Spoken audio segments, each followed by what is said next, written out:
I'm Marilyn Priel. Join us at the San Jose Fire Museum. It will be a blast.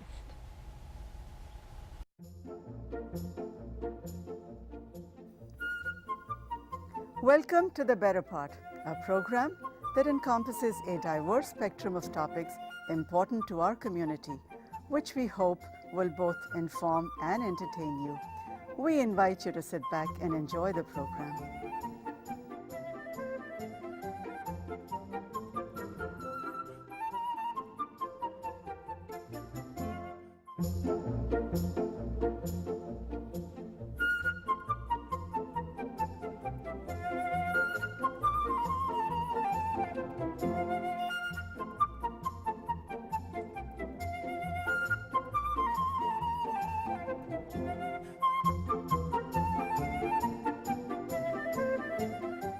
This is John McMillan. He's the president of the San Jose Fire Museum, and he's kindly agreed to come tell us about the history and the operations and about some of the most interesting things you could ever imagine. Hi, John. Hello. Let's start with the early history of the museum.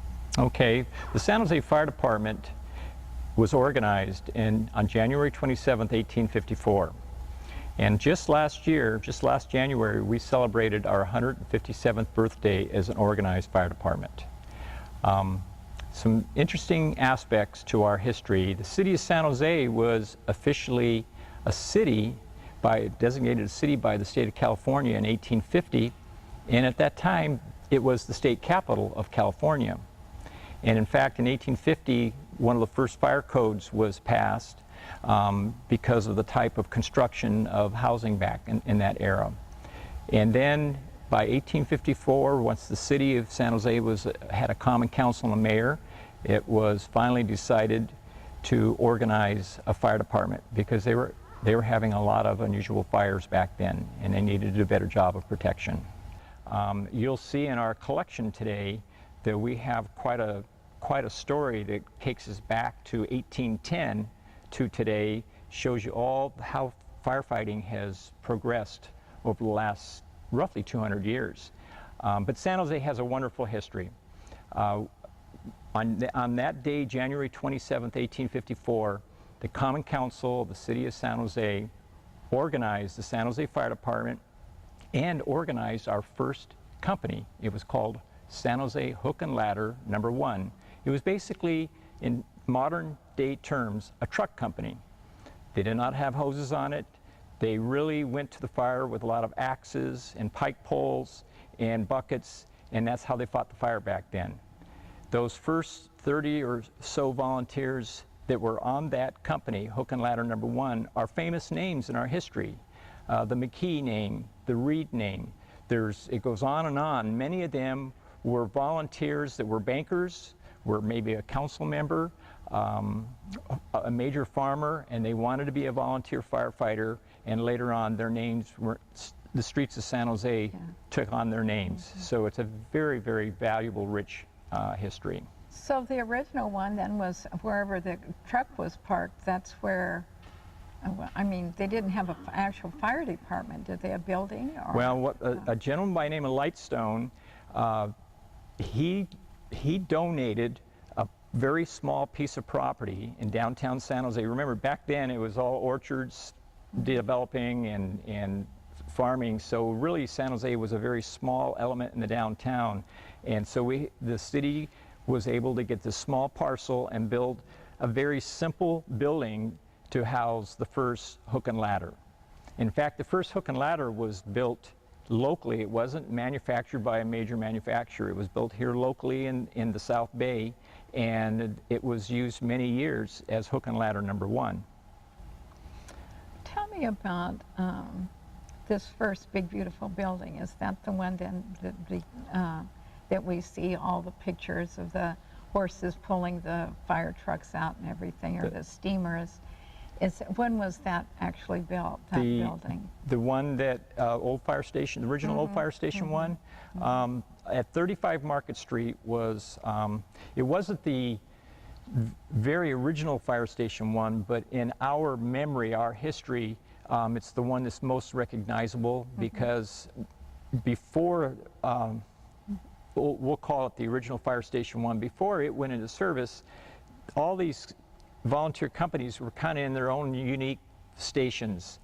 And then when this station was built right around 1890, when it went into service, it actually housed Empire Engine 1, Hook and Ladder number 1, and Chemical number 1. It was a 3-company station, the big station in downtown San Jose, the fast-growing downtown San Jose. And it was a very exciting time. City Hall was just a block away, and it was a beautiful building. But it was torn down in the 1950s when San Jose was growing. They opened up a new Fire Station 1. A modern one after World War II, and shortly thereafter they tore down the old Station 1 to build a parking garage. Oh my. Yes. How did this museum, when and how did this museum begin? The very beginnings of the San Jose Fire Museum. Okay, the Fire Museum's original name was the San Jose Fire Muster Team. It was organized in the early 1970s. It was a wonderful time for our department's history because that's when a lot of this equipment started to show up and come together.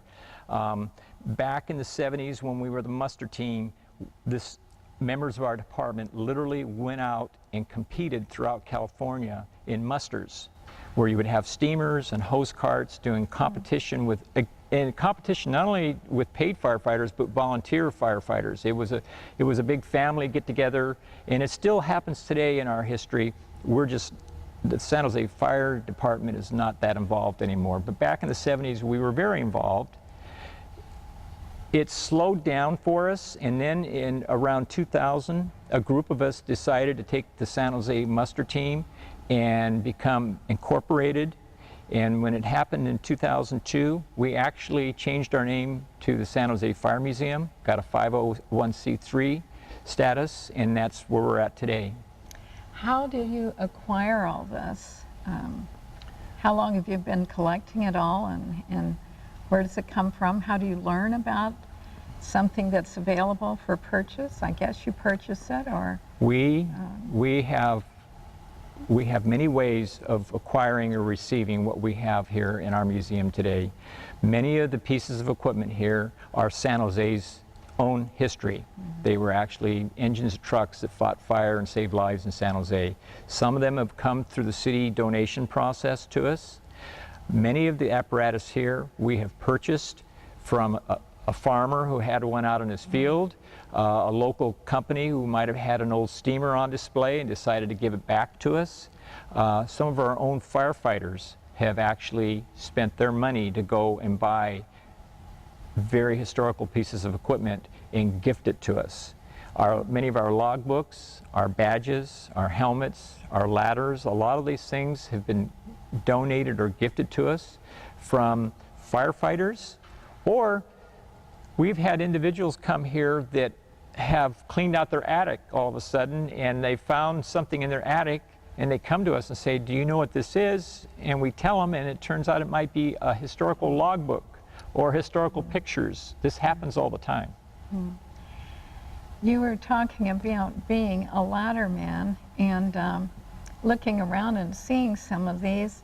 The ladders are wooden, and I wouldn't really want to be climbing up a flaming building on a wooden ladder. Well, in the early days, in the 1800s, I can't really tell you when it happened, but our department went to aluminum ladders in the 1900s, probably around, I'm going to say probably in the 1950s or 1960s. So today, the San Jose Fire Department has metal ladders. But I can tell you that the San Francisco Fire Department still uses wooden ladders. And it has a lot to do with conducting electricity. Wood doesn't, metal does. And, but we did transition to metal ladders in the 1900s. I understand that you've asked your vice president of the board to join you and me part of the time on our tour. You're going to describe some of these items, tell me what they are, and it's going to be a lot of fun. Yes, looking forward to that. Okay, let's go do it. Okay, let's go do it. Jim Carter here is going to help us with our tour. And you were on the force for 25 years, the department? 35 years. 35 years. Yes. Wow. And you're 30 years. 30 years. Okay. Well, this looks like we're standing by a big samovar. And what is it and how does it work? Well, actually, it's an 1890 Amoskeag fire engine. It's actually a steam pumper. It's powered by steam, but heated by coal.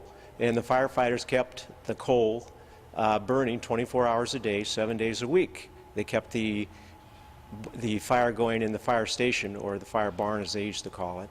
And when they went to a fire, they started stoking the fire a little bit more to get the fire burning hotter so that it would heat the steam, which is in the boiler, to provide the power to run the pump, which you see here, that big mechanism further on forward. Which is this right here. Right, this is the pumping mechanism. Now I won't go into all the intricacies of how it operated, but basically what it did was it produced pressure to power the water through the fire hoses.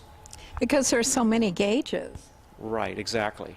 And it's actually a boiler, really is what it is. And nowadays you'd actually have to have a certification to run the boiler. But back then, the firefighters were very talented, and most of them were able to run it pretty efficiently. And so by the time they got to a fire, they had a good head of steam, so to speak, built up and produced a lot of pressure in order to provide water pressure to put out the fire. So this, it's a good old Franklin stove, I see. That's it. And this is the coal bin down here? Exactly. They used to keep bags of coal stored here in the event that they did have a fire. They would just start unloading the coal and stoke the fire, if you will, to get the boiler heated up to the proper temperature to produce the steam to pump the water pressure high enough to put out the fire. And they got their water from either ponds or streams or cauldrons or cisterns or wherever they could. I mean, water wasn't readily available out of the fire hydrants all the time, so they had to look for water and actually go find it. Oh my goodness. And many times they had to drag hoses great distances to get the water source. This is so beautiful, and I'm wondering who keeps them so beautifully polished? That would be our job. Your Our job, your is to take care of volunteers. them. Huh? Yes. And care- how many people does it take to keep all these gorgeous things shiny? Well, not enough, unfortunately. We can always use more help. But however, there's probably 25 to 30 of us that are actively involved in keeping the equipment ready, or And keep is it shined. Is that nickel plating or on the silver? Yes. And then it's also brass up at the Brass. top. Lots of polishing. And lots there's of not work. a speck of dust anywhere. Yes, and this is also was called Franklin engine number 3. Well, as you just heard the discussion about the steam operation of a fire engine back in the 1800s, what's really unique about the San Jose Fire Museum collection is the steamer you were just looking at and this steamer right behind us. These were both working engines. The steamer on the right was Franklin Engine 3. It's an 1890 Amoskeag, and the steamer behind me was Empire Engine 1, both working in downtown San Jose in the late 1800s, worked in the 1906 earthquake, and both were pulled by horses. But a major change in the fire service took place in the early 1900s, and what I want to show you today, besides these two wonderful steamers that were San Jose's, we also have what's called a Knox Martin tractor or tricycle, and there are, as we know today, only 2 of these in existence in the United States. We have the working one you see in front of you today. The other one is in the Smithsonian, and it does not work, and I think it was general purpose was a farm tractor. So we have a very unique piece of apparatus here as part of our collection. In 1914, when this was purchased and put in service, the horses went away, and we started to pull the steamers with these motorized tractors. This is just 2 very significant pieces of equipment. They're part of San Jose Fire Department's history and part of the museum collection that we want to share with the public. Sam Seibert is a big instigator of this museum, and he's single-handedly, I believe, donated this. No, I had Amazing. I had a partner. Oh, you did? I had a partner, Joe Paradiso, Captain Paradiso. We bought it together and gave it to the museum. Tell us what it is. Well, it's a 1910, according to the records here, of a hand pumper that came out of Massachusetts, was located in the books by Chief Leonard Marks, and we were able to finance it and bring it out through the Mayflower outfit, which was Ron James, who at that time was mayor of the city of San Jose. And it came out of Warburton, Massachusetts, is where it came from, and that and the hose reel is in back of it. Tell us how it worked. You say hand pumper. Well, there's a suction, what we call a squirrel tail, that drops into to a cistern, and then the men on each side would pump that, and then the hoses take off in the power there. This would pump about 90 feet, I think, in distance. So it would. What are the buckets for? These Well, buckets? in the days of yore, the story was throw the bucket out. Every family was required to have buckets, and their names were on the buckets. When the fire brigade went down the street, they yelled, and the people threw their buckets out, and the buckets were used to get the water and throw it on the fire. And everybody's bucket was with their name on it, so when the fire was all over, they were able to bring the buckets back to whoever they belonged to, and that was it. Of course, the buckets were simply very much like that. The other thing is most of the buckets were domed in the bottom, so they wouldn't stand up, only use them for one purpose, to carry the water and throw it on the fire.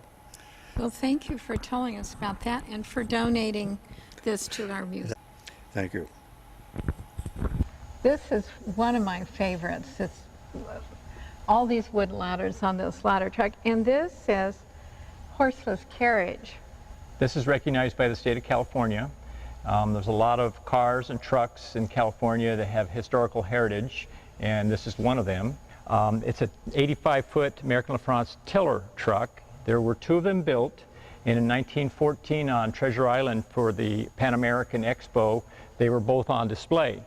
After the exposition, one of them stayed with San Francisco. I don't know where the other one went, but this went from San Francisco Fire to Fresno Fire, and it finalized its history at the Salinas Fire Department, who surplused it, and I don't know the name of the gentleman, but there was an individual who purchased it from Salinas and then gave it to us around 1970. Out of the blue, he just wanted to give it to us. And so we've had it since 1970. We've had it in parades, and it worked in the 70s. And then in the 80s, it got dismantled and put into storage. And it's just been in the last 5 or 6 years that we're putting it back together. Who does the restoration? We have volunteers. You met Sam Seibert earlier. He has a group of individuals over at History San Jose in what's called the Trolley Barn, and that's where they do a lot of our restoration. Okay. We have vendors in the South Bay that, like the Cadillac, that restored the Cadillac for us. So we have a lot of outside vendors and volunteers. And then we have our own retired firefighters that have a lot of skills. Mm-hmm. They will periodically come in and do some restoration and help us. So it's from all angles. I saw your support. workshop back there. We have a workshop that we're creating back there to encourage more of our retirees to come back and work on apparatus that they once worked on 40, 50 years ago over well, here. let's walk around and look at this. Okay. It's so long. And this is an 85-foot wood ladder tiller truck. And if you'll notice in the very back there is a large wheel. Mm-hmm. That's where the second tillerman would be back there and could assist in the steering. So this could make tight corners and turns. There was a quick release on this where this would pop up about 15 degrees, and then the firefighters would have to get up here and actually crank the aerial device up, and they'd have this pulley system because this thing is wood and 85 foot. There's a lot of weight here, so they would use that to raise it up to use for their firefighting attack. it must be, what, 50 feet? Or? The entire, I would say this is about a 55-foot apparatus, and the aerial ladder itself is probably a 2-section aerial that can extend to 85 feet once it's up in the air. Okay. And then you've got And then the firemen would stand here, I guess. They huh? could, these are running boards here. These were where, we have the ladders, but this is where the shorter ladders would be located. Oh. And so these would be wooden ladders. We also have these All ladders these here. extras. This is a 50-foot ladder, wood ladder, that would also be used. So they could go up more areas of a burning building. Right, in then, I San guess. Francisco, with the high rises, they needed Need many. a lot of different lengths of wood ladders. And How many men would be on a thing like this? Back then, there was probably 5 or 6 people on this apparatus. And you had the driver, the captain, you had the tillerman, and you probably had at least 2 to 3 firefighters on the sides. Doesn't seem like nearly enough. But as you can see, we're little by little putting pieces back on it, and a lot of the pieces are laying back here and on the sides, but this is how you slowly bring a piece of equipment back together. This is a 1914, so in 2 years, this will be 100 years old. And hopefully we're going to have this running in 2 years to celebrate its 100-year anniversary. Oh, I hope so. That would be nice. Okay, thanks. The San Jose Fire Museum has a wonderful collection of apparatus. We have over 30 apparatus ranging from 2-wheeled hose carts up to modern quint apparatus that both handle the engine and truck jobs at a fire scene. We are proud to say that we have engine 1 that dates back to as early as 1899. We have trucks that date back to the middle of the 1800s. We have a history of apparatus that are unique to San Jose, probably one of the largest unique collections in the United States. And as you come around this room, you'll see all the different styles of apparatus and the progression of firefighting in the history of America firefighting. Even though this is nice, I never knew it existed. It's in an industrial area, it's in a warehouse, and it seems to me it's such an important part of San Jose's history. It should be downtown with all the other, like near the convention center, all the hotels where the tourists are coming in and so forth. Absolutely. And you all are trying to make this happen? Yes, the San Jose Fire Museum, our mission is to preserve the history of the San Jose Fire Department and support the fire chief of the city of San Jose. But we have a goal also, and we've had the goal for the past 10 years, and that's to save Old Fire Station 1. And you had pointed earlier at this facade. This here is the original Fire Station 1 that was in existence at 35 Market Street. It was torn down when what we're going to call now Old Fire Station 1 went into service, which is right around 1951. And then in 2000, this station went out of service. And the new fire station, which is right down here, if you look, this is Market Street in St. James. We have a new Fire Station 1, which opened about 11 years ago. We have Old Fire Station 1, and they sit side by side. Again, this is Old Fire Station 1. And if you drive down Market Street, you'll see right between the two fire stations is the famous fire bell, which is also 150 years old. It was the bell that rang when the volunteers were get out of bed and come to your volunteer assignment as a firefighter. So this is our dream. When we talk about saving a fire engine or a badge or a helmet to preserve the city's history, well, a fire station is just as much a part of our city history as any of our apparatus. Like saving a fort or a mission. Exactly. And this does have a landmark nomination. It is a significant piece of architecture built in the 1950s after World War II. We have a lot of community support that would like to see this building saved. And if someday we are able to set this up and use as a place to put our collection in, it would be a wonderful downtown fire museum, not only to support the people who are coming to the convention center, but there's already a history down there. The Fallon House, St. James Park, the courthouse. This is right in the walking tour of the city's history. The walking tour. And so, yes, that's our dream. And then you have the dream to put a facade of this old one inside the... In the back of Old 1, this would be many years in development, but with the right fundraising, what we'd like to do is in the backyard of Old Station 1, right now it's an asphalt backyard. We would like to basically build this original Fire Station 1 and build it in the back. What's wonderful about our dream is that we would have on a 1-acre site, we would have the 3 Fire Station 1s in the history of San Jose. That doesn't exist anywhere in our country. So we would have the current one, old one, and the original one all on one site with the fire bell. And yes, this is a rendering with an enclosed roof on the top, because our dream would be to have our 2 steamers. There's Franklin Engine 3, and there is the Knox Martin with Engine 1, and there's our 31 Mac, which was also Engine 1 and Engine 2. They would all be there on permanent display, and then in the front part of the museum, which is the actual old Fire Station 1, we would have a lot of these other apparatus, and it would be a living museum that would change. We would like to every year have a different era of apparatus on display, so it wouldn't get boring to people coming back to see the collection, especially young people. Children love fire engines. Children love fire trucks. And we want this to be a place for children to come to have fun, but learn fire safety, get some public safety education while they're there, and go home and be a little more careful around the house. I hope it works out for you. I think it's an excellent idea. Thank you very much. I wish you a lot of luck. Thank you. We're glad you joined us, and I know you're glad you joined us as well. But you really have to come down here in person and see this San Jose Fire Museum. We'll see you next time.